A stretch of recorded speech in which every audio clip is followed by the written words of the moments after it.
honor. Dr. Ejeta's work is focused on the production of sorghum, a major food crop for more than 500 million people on the African continent. His breakthrough research developing sorghum varieties resistant to drought and parasitic weeds has increased yields dramatically in many African nations. In October of last year, he was recognized by the World Food Prize Foundation as the 31st winner of what is known as the Nobel Prize for Agriculture.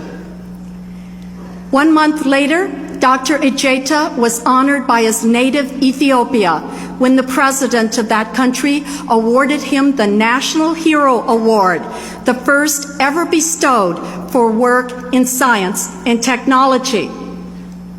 After receiving the honor, Gebisa announced that his $250,000 in World Food Prize winnings would go to establish an educational foundation for Ethiopian and other African children.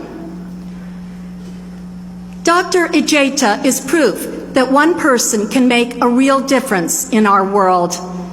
His labors to solve the grand challenge of global hunger represent the best in Purdue research and remind us that anything is possible with the right amount of knowledge, skill, and heart.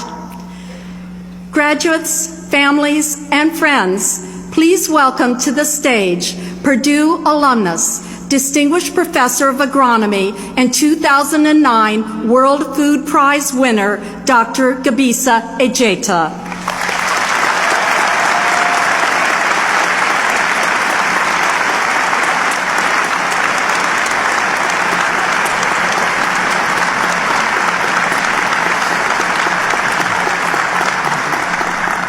President Cordova, members of the Board of Trustees, distinguished guests, fellow faculty, members of the class of 2010, ladies and gentlemen. I'm honored to have been invited to speak to you today. It's a great honor to be asked to be a commencement speaker at any college or university. But when the honor is bestowed by one's own alma mater and the university that I, perhaps with a tinge of bias, consider one of the finest institutions of learning in the land, the enormity of the honor reaches greater proportion. Let me start by sharing with you a personal testimonial on the value of education and the pursuit of knowledge, the business that you've been at for several years now, and one that I hope you will be in for the rest of your lives as lifetime learners. As you may have learned already, I was born in a remote Ethiopian village with no school. I seemed destined for the life of most others in my village. As a child, you herd the cattle. When you're old enough, you get behind the plow and till the land. Then you get married, have a family, and carry on that endless cycle with the next generation. It was my visionary mother who dreamed bigger dreams for me. And though illiterate herself, she recognized the value of education as my passport out of that way of life. And she was determined to make it happen for me. I walked 20 kilometers to the nearest elementary school every Sunday evening and walked the same distance back home again on Friday afternoons. Through discipline and hard work, I earned a scholarship to a boarding school that in turn enabled me to enter Alama College of Agriculture.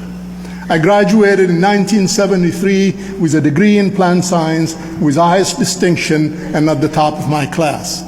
I came to Purdue University in 1974 and earned both my master's and PhD degrees by the end of 1978.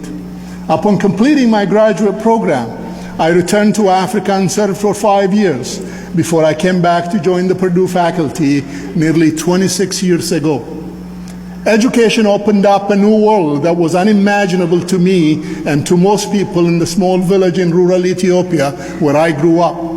It gave me the opportunity to engage in science and discovery and to have the audacity to aspire for excellence in advancing knowledge and serving humanity. It also made it possible for my wife, my 5 children, and I to have had a very different way of life from that into which I was born, and we were very grateful for that. Class of 2010, you may not want or need to follow in my path, At the end of this ceremony, however, all of you will have something in common with me. We will all be proud Purdue University alumni. As you take your next steps out into the world, you will find, as I have, certain truth. First, Purdue's exceptional reputation extends far and wide. We're known not only as the cradle of astronauts, but also as a center of great science and technology, and perhaps more importantly, as an institution committed to service. From the extension educators across Indiana to many unsung heroes of social workers, pharmacists, and nurses who provide badly needed services across the land.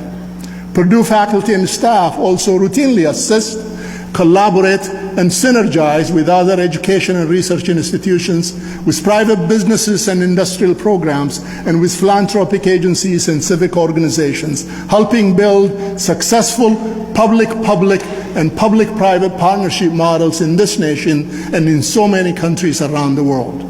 Second, just as Purdue's reputation extends around the world, so does its network of alumni. You will find that more than 40 alumni networks exist around the world. But it's more than numbers. Perhaps Purdue has a solid reputation for excellence that opens many career doors and professional networking opportunities. You will find that your Purdue diploma will continue to add value to your prospects in the years to come. Third, Purdue's impact can be seen and felt from the earliest days of space travel and discovery to current efforts to feed our hungry world and achieve global food security. I would like to believe that Purdue's global impact has been generated not serendipitously, but by design, through leaders with the wisdom to encourage and value a culture of research with purpose, educating and nurturing each new generation of leaders, and building a community of students, faculty, and staff with a collective commitment to the pursuit of excellence in the advancement of knowledge, suffused with service to humanity. There are many rewards in being an alumnus of Purdue University, but with those rewards comes responsibility. A responsibility to uphold the legacy of this great institution and use the excellent foundation you have received here as a springboard, or perhaps as a launching pad for a life of accomplishment, dedication, and service. I've dedicated my professional career to the service of humanity through the science I practice. How appropriate, therefore, that I would be addressing your soon-to-be graduates of agriculture, consumer and family sciences, farming, nursing, and health sciences. This is because, in my view, while education in every field has elements of service to humanity, these three colleges are the quintessential embodiments for human service in the sustenance and well-being of personal and family life throughout human civilization. Since being awarded the World Food Prize last fall, I've been honored and humbled by the many, many accolades that have come my way. Nothing honors me more, however, than being considered the face of hope, an advocate for science, and the cause of the poor everywhere, and particularly those in the part of the world that I come from. I've worked very hard since my early school days. The aspiration to excel and dedication to service are mine. But I could not have accomplished what I have without the environment here at Purdue that nurtured my vision and the many kind folks who encouraged and supported me all along the way. I'm often asked what the World Food Prize meant to me personally. Well, several years ago, I heard a make-believe story being told wherein a grandfather took his young grandchild to a high school graduation. Upon hearing some nice things being said about the valedictorian of the class, the grandfather, wishing to inspire his grandson, whispered to him and said, "I want them to say things about you too when you graduate from high school." To which the curious grandson loudly said, "What did they say about you, Grandpa, when you graduated?" It is possible, just probable, that one of the advantages of my World Food Prize recognition is that my grandchildren may not ask me that same question. I've been blessed to have had a very fulfilling personal and professional life, filled with opportunities to do well and to contribute to the service of humanity. I've come from sleeping on a dirt floor in rural Ethiopia to residing in a comfortable bungalow in West Lafayette, Indiana. From an isolated village in west central Ethiopia to literally traveling